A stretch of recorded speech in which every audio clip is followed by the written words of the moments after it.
আসসালামু আলাইকুম। আমরা আজকে আমাদেরকে ছেড়ে মহানা বাবাকে তাকে ভাড়া দিয়ে দিয়েছে। আপনারা জানেন যে উনি লাস্ট কয়েক মাস চোখের ক্যান্সারে ভুগে অনেক কষ্ট পেয়েছেন। আমরা আসলে ভাবি একটা, আসলে আল্লাহ প্ল্যান হচ্ছে আরেকটা।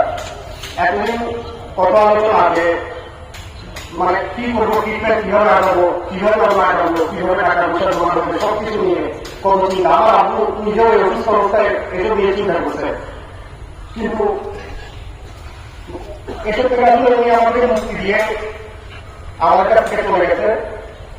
আর আমার জানা মতে আমার আব্বু কোনো সময় কারোর কোনো ক্ষতি করে নাই। তারপরে যদি তার আচার আচরণ বা কোনো কিছু যদি আপনারা মনে কষ্ট পেয়ে থাকেন, ওনাকে ক্ষমা করে দেবেন, ওনার জন্য বেশি বেশি দোয়া করবেন। আর কোনো যদি আপনারা কোনো পাওনা থেকে থাকে ওনার কাছে অবশ্যই আমাকে জানাবেন।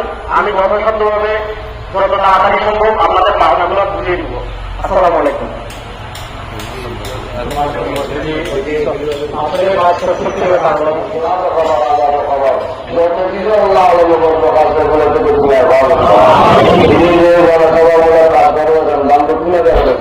বিশেষ করে আল্লাহ উনি আলোচনা ছিলেন, উনি আলোচনাকে তিনি ভালোবাসতেন।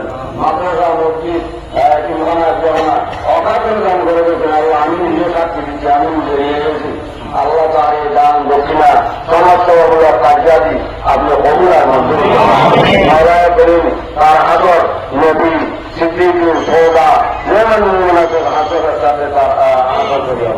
ربنا فاغفر لنا ذنوبنا وكفر عنا سيئاتنا وتوفنا مع الابرار.